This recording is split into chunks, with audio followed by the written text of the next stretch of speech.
Hello everybody, this is TipTopMTG here today with another Magic the Gathering video. In today's video, we are taking a look at Kaldheim and taking a look at the top 10 most expensive cards in the set. Now, I am not in any way an MTG finance person. I only do this for a couple reasons. First off, it's kind of fascinating to see, but oftentimes the price of a card indicates its power, and that's not always true. A powerful card can be low in price, but it kind of gives you an estimate of what people think are going to be the most, meta-defining cards. It also lets you know when you're opening your packs what to look for specifically. And then at the end of it, where it's not just a top 10 list, I'm going to compare it to Zendikar Rising when it first launched, and then we're going to do a comparison between Zendikar Rising when it launched and Zendikar Rising now, which is something new I'm doing. So yeah, why don't we take a look at all of that? Let's jump into number 10, number 10 being Orvar the All-Form. It's a 4-cost blue legendary creature shapeshifter 3/3 with Changeling, and it says, whenever you cast an instant or sorcery spell, if it targets one or more other permanents you control, create a token that's a copy of one of those permanents. When a spell or ability an opponent controls causes you to discard this card, create a token that's a copy of target permanent. So first off, I'm going to talk a little bit why I think it's at the price it's at. Why do I think this is top 10? Well, first off, it's mythic, which helps, but it is a legendary creature, which helps even more. Anything that's legendary instantly kind of gets a price bump because it can now be a commander. And this is the commander of a theme of kind of creating copies of tokens. Not copies of tokens, but creating copies, of permanents you control. And, a commander that does it repeatedly, it's kind of something interesting we haven't seen. It's like instant and sorcery matter, but also so does copying permanents. And honestly, you're probably using instants and sorceries that copy permanents. And yeah, so I think it has a lot of interesting potential as a commander. I also just think it's a fun card. And while, a lot of this is dictating what is the most powerful, a lot of it can be based on fun. On top of that, the bottom ability definitely exists, and I'm not going to ignore it. It is kind of nice if you have this in your hand against a control deck that may be trying to get you to discard it, that you still get some value out of it, and it actually can be devastating to your opponent because it lets you copy one of their permanents. For instance, if they use a Croak set to make you discard it, you may be able to kind of Uno reverse them, or I guess you're still discarding, but you can kind of create a copy of their stuff and kind of turn the situation around for you. So I think it's going to be pretty good against control. It is a changeling, which is pretty good for party, and then also it has that kind of fun aspect to it as well. So I think there's lots of aspects that are really interesting about this card, and that's why it is at this price point. Number 9, we have In Search of Greatness. It's a 2-cost green enchantment, and it says, at the beginning of your upkeep, you may cast a permanent spell from your hand with converted mana cost equal to 1 plus the highest converted mana cost among other permanents you control without paying its mana cost. If you don't, scry 1. Okay, so this card's pretty crazy. I'm not so sure about how it'll be in Standard, but let's take a look at Commander, which is Magic's most popular format. This card, at its worst, says at the beginning of your upkeep, scry 1, and that's an enchantment for 2 green mana. It's not great, but you also add this other effect. You can cast a permanent spell with your from your hand for free. So if you have this on the battlefield, which you will, so you have at least CMC 2, you could drop this in on turn 2, turn 3, cheat out a 3-drop, and then also play a 3-drop. This is just really efficient mana cheating, and it's one of those things where even if it's kind of specific, but even if you don't have that specific thing, it can still really help you. And oftentimes that scrying will then help you in later turns to use In Search of Greatness. So it's kind of this gradual ramp up, and cheating mana cost can be very powerful. Now, I'm not sure how powerful it'll be in Standard. That is really to be seen. This is one of those cards where it needs enough support and it needs to be in the right deck, kind of. Like, I could definitely see you running this in a random deck, but for it to be something meta-defining, it's not good enough to be, Uro, where you can fit into any Simic deck. You do need a little bit of an idea. If you're running an all-spells deck, you're not running this, but I definitely think there is room for this in Standard, and I think it'll be especially powerful in Commander, where you have obviously more card choices. Next, we have Halvar, God of Battle, which, by the way, is also a different card, but we'll talk about that in a second. It's a 4-cost white legendary creature god 4/4, and it says creatures you control that are enchanted or equipped have double strike. At the beginning of each combat, you may attach target aura or equipment attached to a creature you control to target creature you control. So creatures that are enchanted and equipped get double strike, and then you can kind of rearrange your auras and equipment during combat. So yeah, pretty good if you're in a aura equipment deck. Again, what I said about legendary creatures applies here too. The fact that this can be played as a commander is definitely an upside, and it is definitely a powerful thing. I mean, if you're running an enchantment or equipment deck, this is a pretty good card, especially enchantment decks, which don't normally get the ability to move around their auras as easily. This is an interesting thing for them, and of course, double strike is something you're always looking for in this kind of deck. So I think this is a very good card. But it also is a modal double face card, so it's also Sword of the Realms, which is a 2-cost white legendary artifact equipment.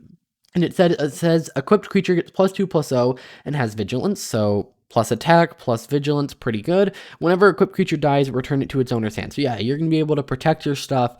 And the fact that this is kind of a legendary equipment that can be your commander, I think really adds to it. The fact that you can kind of have now artifacts and enchantments and stuff in the command zone is interesting, and I think that contributes to the price. And of course, this will help you protect your pieces, and it may be part of some weird combo where you can keep equipping this for free and, I don't know, doing some weird things, and it's in the command zone. So yeah, I definitely think this has some value, even if it's not the commander of a deck. If you're throwing this into a Boros equipment deck, I think you can definitely get a lot of value for it. Next, we have the World Tree. It's a land that enters the battlefield tapped, and by the way, it's $12. You can tap to add green, and it says as long as you control 6 or more lands you control have tap, add 1 mana of any color. So 6 lands or more, you get basically any color lands, which is really awesome in a lot of different decks. I like it in a Joda deck, which is a deck that's going to care all about getting to Wooburg to cast free spells. This really helps with that, but it also has another ability. Pay 10 mana, 2 of each color, tap, sacrifice it, search your library for any number of god cards, put them onto the battlefield, then shuffle your library. So something interesting you can do with this is, you can get any changelings out, but of course you can also get gods, and many of them are very powerful. If in MTG Arena I pull enough World Trees, I'm probably not going to spend wild cards on it. I'm definitely doing a video covering like a god tribal deck. We've seen a couple cards that can definitely work with that, and I think this is such an interesting and powerful card. I think even just that the first, I guess, 3 abilities are pretty good. And then you add in that go get your gods, and this is a pretty cool card. It's almost like a Planeswalker ultimate on a land. And they're going to have to stop you from getting to 10 mana. So I definitely like the card, and I think it is very powerful, but part of it, again, is one of those cards where you need to kind of play with it. Now, really quickly, before we move forward, I have a couple disclaimers. First off, this is filmed right after spoilers have finished. So these are all pre-order prices, meaning they are probably going to go down, which means I recommend all of you wait to order these. Now, you don't have to, obviously. You can order them right now, pre-order them, but I recommend you wait. Second thing, these are all in USD, probably should have said that first, and these are all according to Card Kingdom, meaning you can probably buy these cards for slightly cheaper, but I like to have a base metric.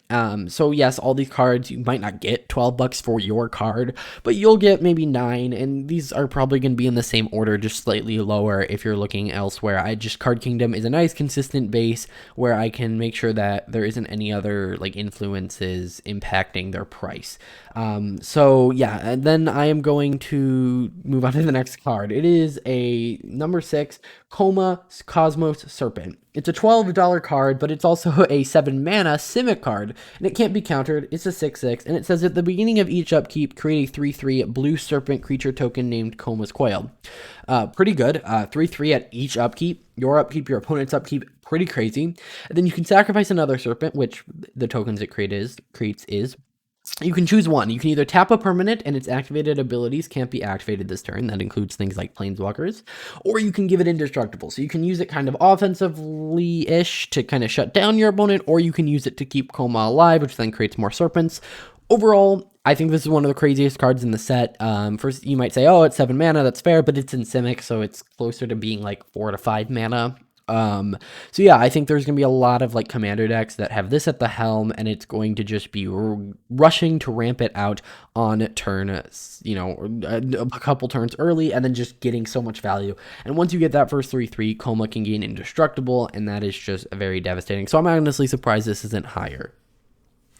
Next, we have number 5, a $13 card, Tyvar Kel.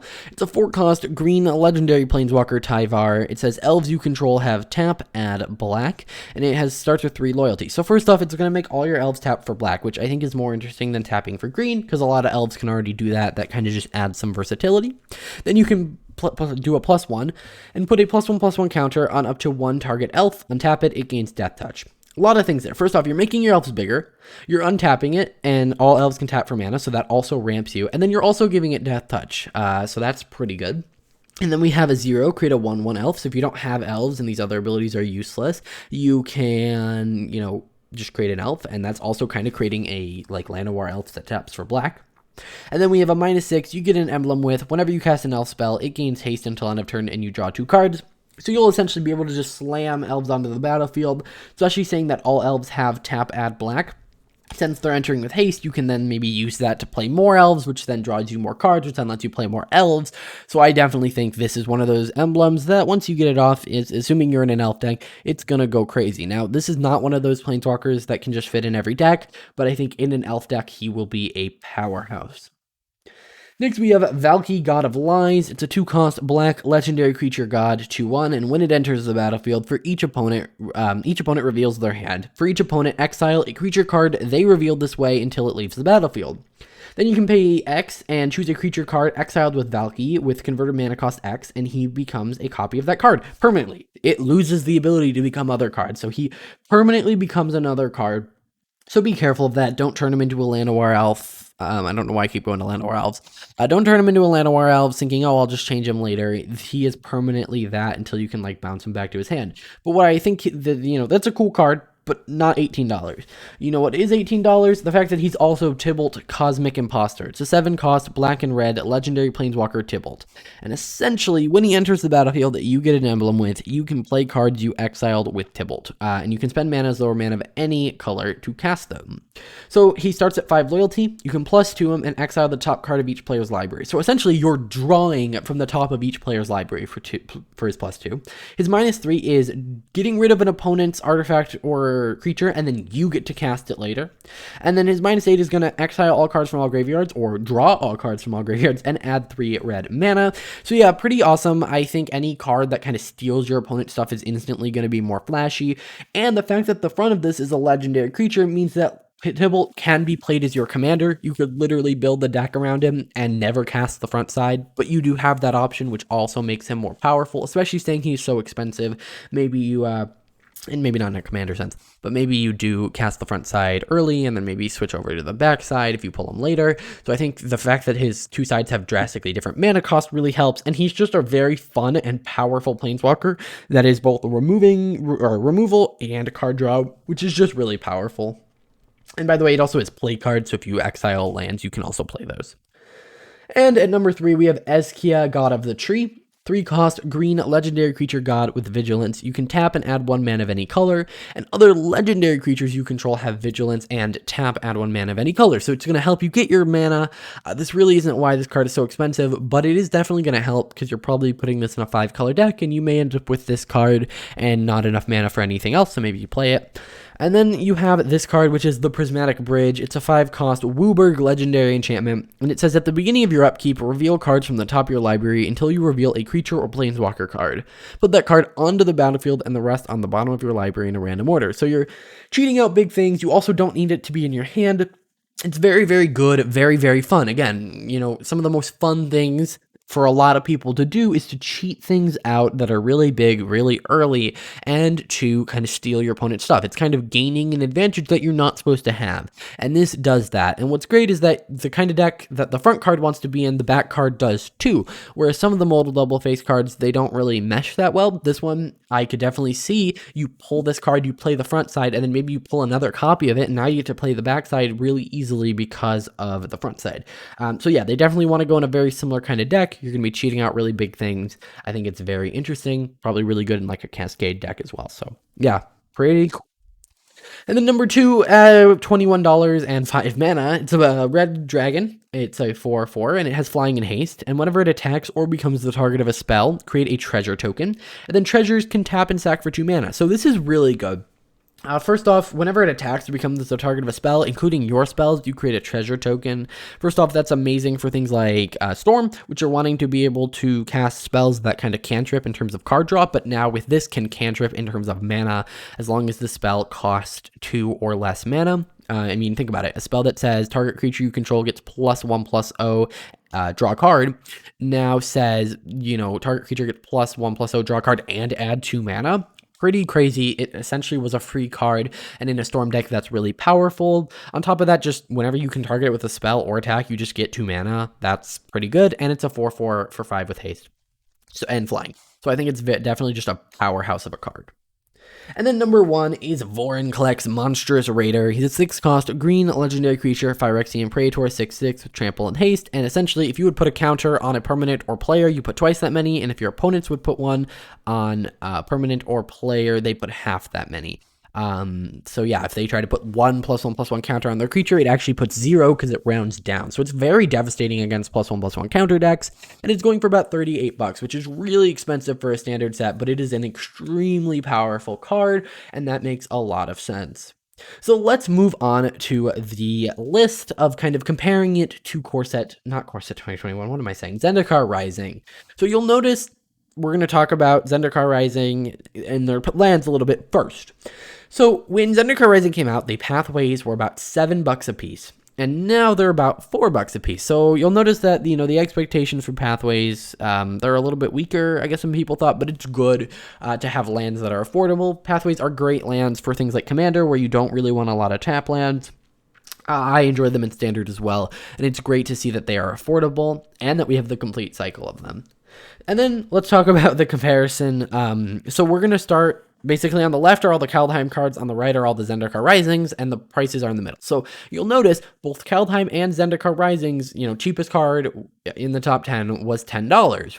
And then you'll notice for a while, Zendikar Rising is actually about $1 above Kaldheim. So if you were to look at this, you'd say, okay, Zendikar Rising is the better set financially. And then you go and you look and you're like, okay, then it switches. At Valky God of Lies, it goes from $14.99 on Zendikar to $17.99. So $3 difference, and then a $5 difference, and then a $6 difference.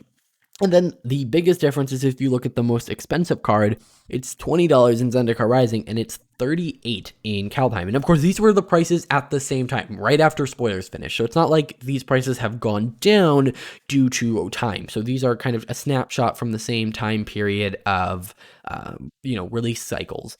And so I think it's really interesting that this is a lot more of a high end. I also find it interesting that Omnath was only $11. But yeah, I think that it is a little concerning, the fact that Zendikar Rising, that had Omnath in it, saw a bunch of expensive cards, but Zendikar Rising was a pretty fair set. Vorinclex, Goldspan Dragon, Eskia, and Valky are all very interesting cards, but I don't know if they're necessarily broken.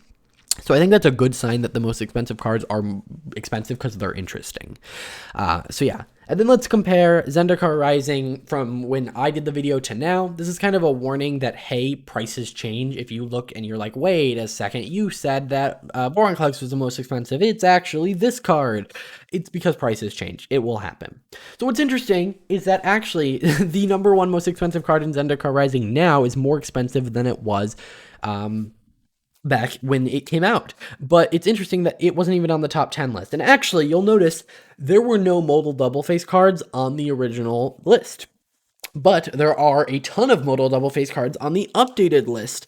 And I think that's really just a testament to how people undervalued, especially the mythic ones, with Shatterskull Smashing, Seagate Restoration, and Turn Timber Symbiosis all making an appearance on this list. Honestly, the amount of, price that Zendikar Rising has retained over these couple months has been kind of insane. You normally wouldn't see, the top 3 cards all being more expensive than they were when they first released. And they're different cards, obviously. And I just find it very, very fascinating. So I thought I would share it all with you. Alrighty guys, that is going to do it for this video. If you enjoyed, please hit that like button, subscribe to see more awesome content like this on my YouTube. If you want to see other content, I have my other links in the description down below, like my Discord where I am active, and Twitter, and my website, and a bunch of other stuff. So you guys should go check that out as well. I will see you guys in the next one. Bye.